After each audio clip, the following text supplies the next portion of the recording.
할렐루야. 이제 어느덧 12월의 마지막 달인 12월의 둘째 주일을 우리는 맞았습니다.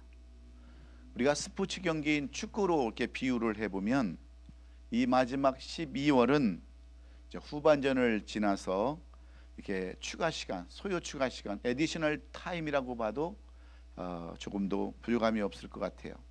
왜냐하면 올해의 마지막 결산의 때가 이제 다가왔기 때문입니다.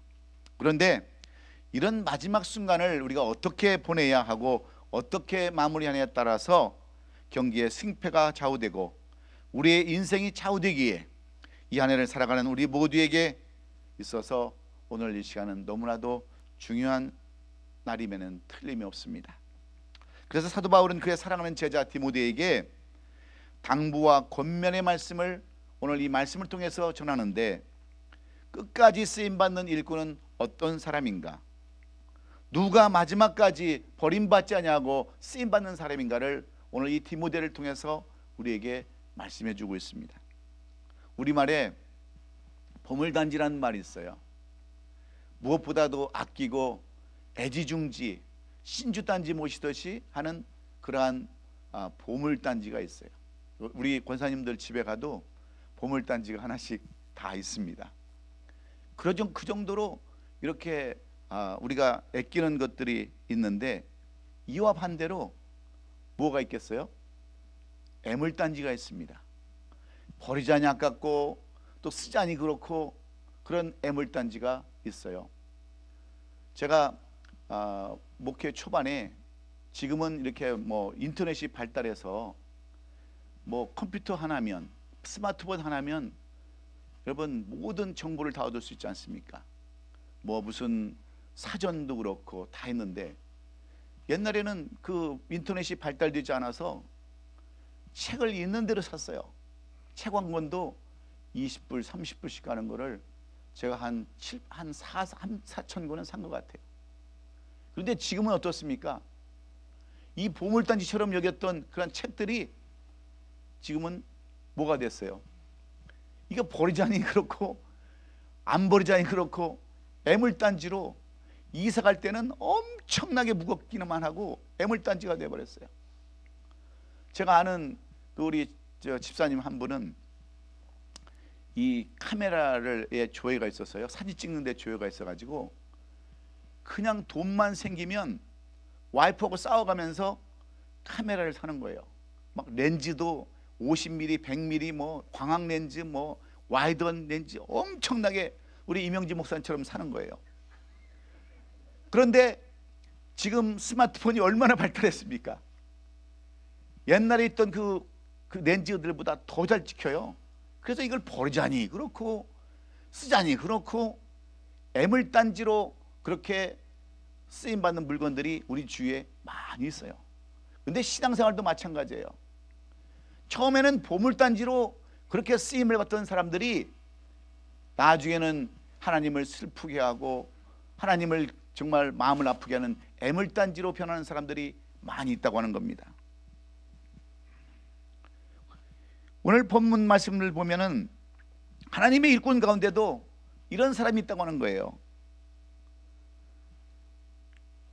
하나님의 말씀대로 살지 못하고 변질되어서 결국은 하나님의 골칫을 가진 사람들이 있다고 하는 것을 우리가 잘 알고 있습니다.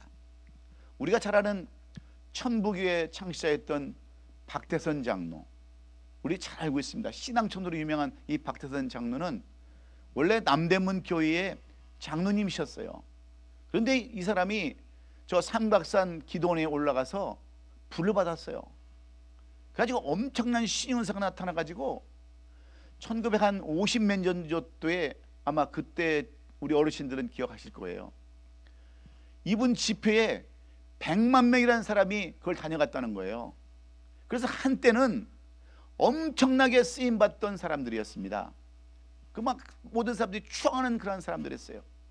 보물단지 같은 그런 삶을 살았는데 나중에는 어떻습니까? 많은 사람들을 미혹해서 쓰러뜨리고 넘어뜨리고 결국 돈 문제로 인해서 그 인생이 망가지고 이단의 대명사로 그렇게 찍힘을 받는 애물단지가 되어버리지 않았습니까?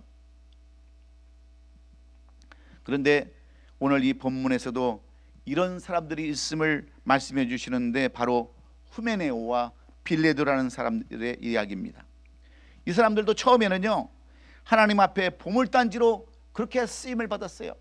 교회에서 열심히 충성하고 봉사하고 헌신했던 사람들인데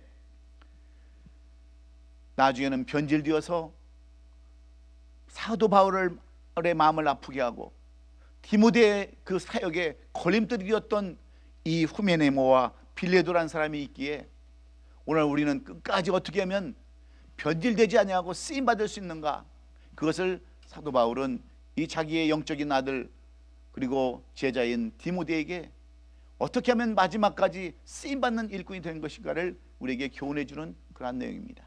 여러분, 우리의 소원은 뭡니까? 끝까지 쓰임 받는 것이 아니겠어요?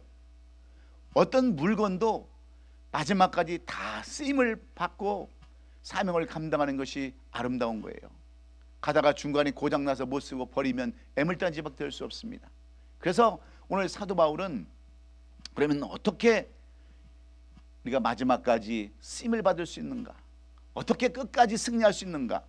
오늘 이 본문의 말씀은 사도 바울이 로마 감옥에 갇혀 있을 때 에베소에서 사역하고 있는 그의 제자 디모데에게 주시는 특별한 말씀입니다. 아직 세상 물정도 잘 모르고 목회의 그런 것도 잘 모르는 그런 디모데에게 위로와 권면으로 주시는 이 말씀은 누가 마지막 끝까지 쓰임을 받는 일꾼으로 살 수 있는가에 대한 그러한 이야기예요. 당시 디모데가 사역하고 있었던 에베소 교회는 여러 가지 문제가 많이 있었습니다. 그 중에 특별 하나가 뭐냐면 영지주의들이 많이 있었다는 거예요. 이단들이. 이 이단들의 특징이 뭡니까? 이 이단들의 특징은요, 영은 깨끗한데 우리 육신은 더럽다. 그러니까 영만 깨끗하면 되지 육신은 마음대로 사용해도 괜찮다 해서 잘못된 길로 갔던 사람들이 영지주의 이단들이었습니다. 그래서 이들은 어떻게 예수님께서 하나님의 그 거룩하신 하나님께서 인간의 더러운 육신을 입고 이 땅에 올 수 있는가, 이것을 부정하는 사람들이에요. 뿐만 아니라 예수님의 부활도 인정하지 않는 사람들이 영지주의였어요. 이런 이단들이 에베소 교회에 이렇게 풍만이 있었던 그 당시 이 디모데가 얼마나 이단들 때문에 힘들었겠습니까? 그리고 그 당시는 또 한 가지 핍박이 있었어요. 로마 황제 네로의 기독교에 대한 핍박으로 인해서 많은 사람들이 디아스포라의 삶을 살 때 모든 사람들이 다 직장을 버리고 사업을 버리고 터전을 버리고 전부 다 디아스포라로 헤어질 때에 어떤 사람들은 세상과 타협을 하게 됩니다. 하나님의 진리의 말씀을 붙잡는 것이 아니라 세상과 타협하고 다시 세상으로 돌아가서 기독교를 부인하는 그런 사람들이 많이 있었던 때가 바로 이 디모데가 사역을 하던 그러한 때였었어요. 그러니 얼마나 이 디모데가 힘든 삶을 살았겠습니까? 특별히 에베소에 이 디모데를 보내서 사역을 하겠던 사도 바울은 얼마나 그 심정이 무너지는 심정이 있겠어요. 그 사도 바울은 이 디모데에게 위로와 권면의 말씀을 주시려고, 그리고 거기에 있는 속해 있는 그런 성도들에게 위로의 말씀을 주려고 이 말씀을 주신 거예요. 뿐만 아니라 사도 바울은 이 로마로 떠나기 전에 이 디모데를 한번 보고 가기를 그렇게 원했습니다. 디모데를 한번 만나서 회포를 좀 풀고 그동안 만나서 이야기하지 못했던 여러 가지 이야기를 나누면서 그 마지막 순교의 길을 가기를 원했는데 그의 간절한 이러한 마음을 담아서 오늘 쓴 것이 바로 이 디모데 후서의 그런 내용들입니다.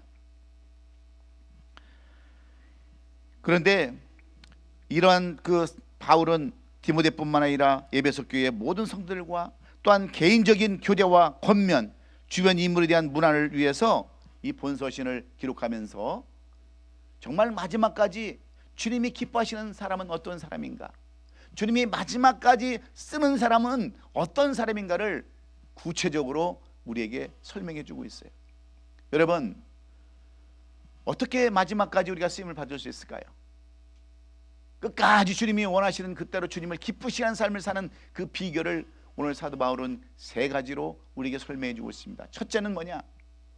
분쟁하지 않는 사람을 하나님은 끝까지 쓰신다고 오늘 본문 14절은 우리에게 이렇게 설명해 놓고 있어요. 오늘 보면 14절에 보면 너는 그들로 이 일을 기억하게 하여 말다툼하지 말라고 하나님 앞에서 엄히 명하라. 이는 유익이 하나도 없고 도리어 듣는 자들을 망하게 함이라 그랬어요. 여러분, 이 말씀은 여기서 너는 누구를 가리키냐면 디모데를 가리키는 거예요. 그들은 2절에 나오는 충성된 사람들을 이야기하는 겁니다.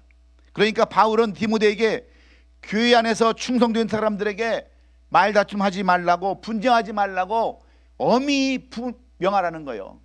절대로 싸우지 말고, 절대로 분쟁하지 말고, 언쟁을 나누지 말라고 이렇게 당부하고 있어요.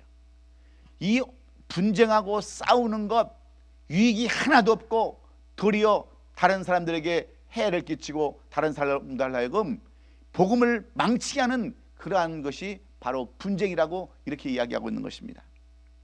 한 가지 여기서 주목할 것이 있는데 이 일을 기억하게 하라는 말씀입니다. 여기서 이 일이라는 것은 11절로 13절에 나온 그런 말이에요. 미쁘다 이 말이여, 우리가 주와 함께 죽었으면 또한 함께 살 것이요, 참으면 또한 함께 왕노릇할 것이요, 우리가 주를 부인하면 주도 우리를 부인할 것이라. 우리는 미쁨이 없을지라도 주는 항상 미쁘시니 자기를 부인하실 수 없으시라면서 충성된 사람들, 이런 사람들을 의미하는 거예요. 교회 안에 충성된 사람들의 주를 위해서 죽도록 충성한 것을 노래한 이것을, 이런 사람들과 싸우지 말라는 거죠. 여러분, 교회에서 조그마한 일 가지고 분쟁해봐야 결국 좋은 일을 누구 시키겠어요? 마귀 좋은 일밖에 시키는 게 없어요. 물론 교회에 여러 가지 잘못된 일들도 많이 있습니다. 잘못된 목사도 많고요, 잘못된 성도들도 사실 많이 있어요. 그러나 끝까지 분쟁하지 말라는 겁니다.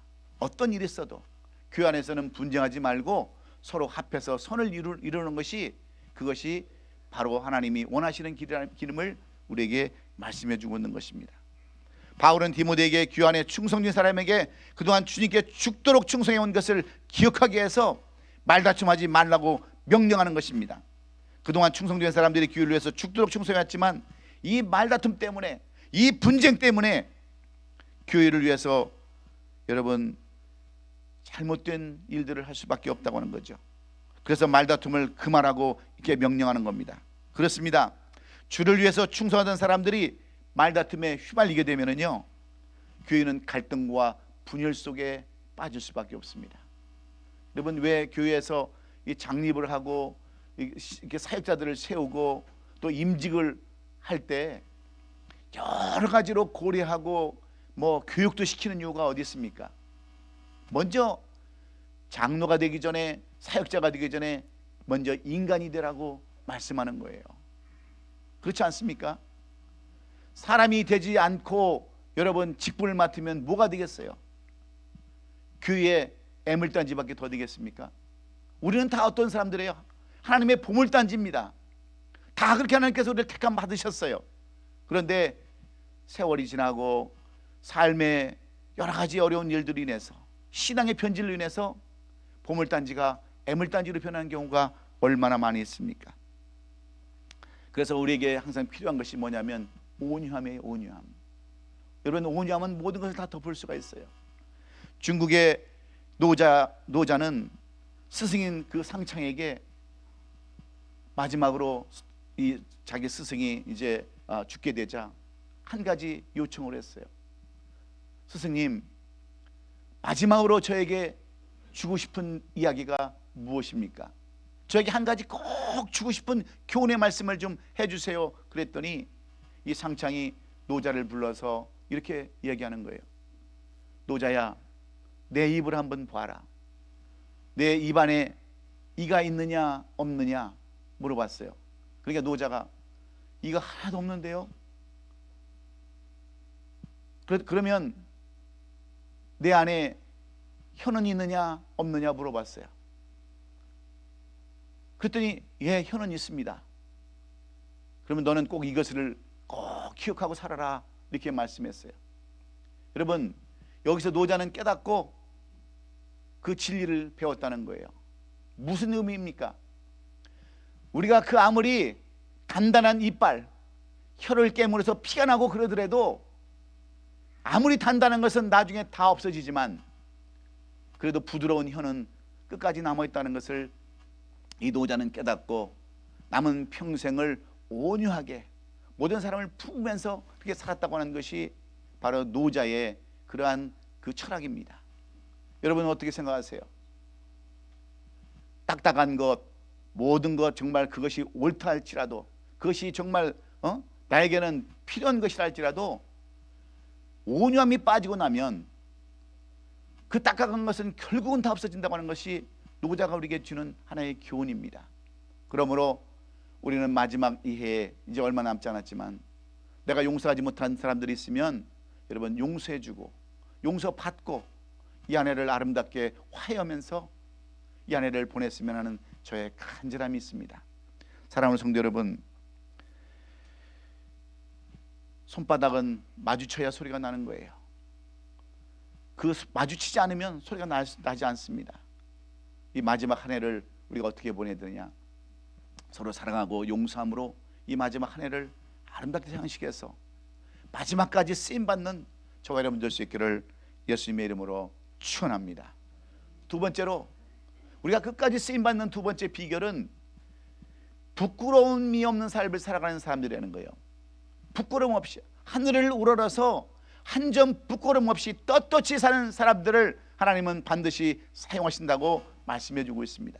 오늘 보면 15절에 보면 너는 진리의 말씀을 옳게 분별하며 부끄러울 것이 없는 일꾼으로 인정된 자라고 자신을 하나님께 드리기를 힘쓰라 그랬어요. 하늘을 우러러 부끄러움이 없는 사람, 이것은 깨끗한 사람을 의미하는 거예요. 의로운 사람을 이야기하는 겁니다. 이번에는 바울이 직접 누구에게 당부를 합니까? 그의 제자 디모데에게 너는 정말 부끄러움 없는 삶을 살아가라고 이렇게 당부해요. 부끄러움 없는 일꾼으로 자신 하나님께 드리라는 겁니다. 바울은 제자인 디모데에게 주님의 보물단지처럼 계속 쓰임을 받기를 원한다면 부끄러움이 없는 그런 삶을 살도록 자신을 잘 관리해야 된다라고 이렇게 가르치고 있는 것입니다. 저는 이 말씀을 묵상하면서 성경에 생각나는 한 사람 사무엘을 생각해 봤습니다. 사무엘이 사무엘상에서 12장 2절에서 이렇게 고백하고 있기 때문에 그래요. 이제 왕이 너희 앞에 출입하느니라. 보라, 나는 늙어 머리가 휘어졌고 내 아들들도 너희와 함께 있느니라. 내가 어려서부터 오늘까지 너희 앞에 출입하였거니와 내가 여기 있나니 여호와 앞과 그의 기름 부음을 받은 자 앞에서 내게 대하여 증언하라. 내가 누구의 소를 빼앗았느냐, 누구의 나귀를 빼앗았느냐, 누구를 속였느냐, 누구를 압제하였느냐, 내 눈을 흐리게 하는 뇌물을 누구의 손에서 받았느냐, 그리하였으면 내가 그것을 너에게 갚으리라 그랬어요. 이 사무엘이 그의 마지막 그 인생을 놔두고 그 마지막 그 임종을 앞에 두고 이렇게 많은 사람 앞에서 고백을 했어요. 나는 누구 소도 빼앗은 적 없고 나귀를 뺏은 적도 없고 속인 적도 없고 누구를 압제한 적도 없고 눈을 흐리게 하는 뇌물을 누구에 받은 적도 없고 나는 떳떳하게 의롭게 살았다. 그래서 그는 이스라엘의 마지막 사사로서 그의 삶을 살지 않았습니까? 하나님은 어떤 사람을 끝까지 사용하십니까? 의로운 사람, 이런 사람을 쓰신다고 하는 거예요. 우리는 말로만 의롭게 산다 그러지만 정말 우리 자신 한번 살펴봐야 돼요. 나는 정말 하나님 앞에 부끄러움이 없이 살아가는지, 조그마한 이익을 위해서 세상과 타협하고 더러운 것에 탐욕하고 그런 삶을 살아가지는 않는지 우리 자신 한번 살펴보라는 거예요. 그래서 정말 하나님 보기에, 하늘 보기에 부끄러운 일이 없는가를 살펴보라고 우리에게 말씀해 주고 있습니다. 충성되게 주께서 맡기신 것을 감당했다가 도중에 부끄러운 일을 저질러 낭패를 보는 사람들이 너무나도 많이 있기 때문에 그래요. 우리가 잘 아는 다윗은요, 정말 하나님의 보물단지였어요. 어려서부터 하나님의 말씀을 굳게 믿고 그 골리앗과 물맷돌 하나 가지고 나와서 싸웠던 사람이 다윗 아닙니까? 그 하나님의 말씀대로 열심히 살았지 않습니까? 그런데 그가 점점 부강해지고 강해지고 그러면서 어떤 삶을 살아가요? 결국은 애물단지로 살아가지 않습니까? 나중에는 우리아의 아내를 범하기도 하고요, 우리아를 전쟁터에 보내서 죽게 만드는 살인교사까지 하게 되지 않습니까? 그럴 때 하나님은 이 보물단지 같은 이 다윗을 어떻게 처리하세요? 이 보물단지를 어떻게 처리하십니까? 우리가 다윗의 그 일대기를 살펴보면 그가 평온한 삶을 산 것 같지만 그의 나중은 얼마나 힘든 삶을 살았습니까? 칼이 그 가정을 떠나질 않았어요. 아들 압살롬이 반란을 하지 않는가 하면 여러 가지 형제끼리 싸움이 나고요, 신하들이, 그렇게 아꼈던 신하들이 반란을 일으키고 얼마나 고통의 삶을 살았습니까? 많은 사람들이 다윗은 그 나중이 행복했다고 생각을 하지만 사실 다윗은 그렇지 않았어요. 신하들로부터, 자식들로부터 칼이 그걸 떠나지 않았어요. 왜? 하나님은 이 부끄러움을 알도록 하기 위해서 그랬어요. 그러므로 오늘 우리는 어떤 삶을 살아가야 합니까? 하나님의 일꾼들은 자신을 잘 관리해야 합니다.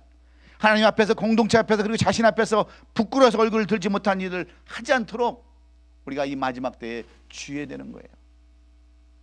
그래서 오늘 우리의 삶을 다시 한번 뒤돌아보면서 내가 하나님 앞에 부끄러운 일들이 있다고 한다면 다 오늘도 이 교회의 십자가에 다 내려놓고 회개하고 깨끗한 암으로 의로움으로 사셔서 정말 부끄러움이 없는 그러한 삶을 사심으로 마지막 여러분의 삶이 끝까지 승리할 수 있기를 예수 그리스도의 이름으로 축원합니다. 마지막으로 오늘 사도 바울은 디모데에게 어떤 사람을 하나님께서는 마지막까지 끝까지 쓰임받게 하시는가? 세 번째는 진리의 말씀을 붙들고 사는 사람들이라는 거예요. 이 말씀 붙들고 사는 사람들이 끝까지 승리할 수 있다라고 이렇게 가르치고 있습니다. 저는 오늘 예배가 끝나면 사랑예배 선교교회에 장로 장립식이 있어서 제가 이제 끝나고 가야 되는데, 제가 늘 그분들한테 권면하는 내용이 그거예요.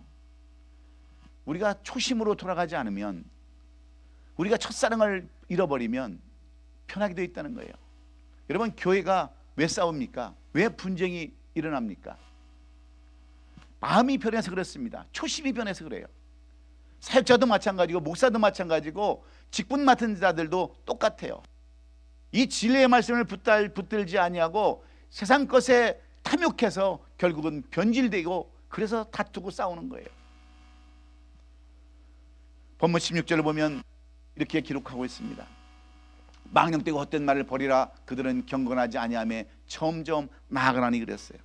이 말씀은 한마디로 이단들을 피하라는 말씀입니다.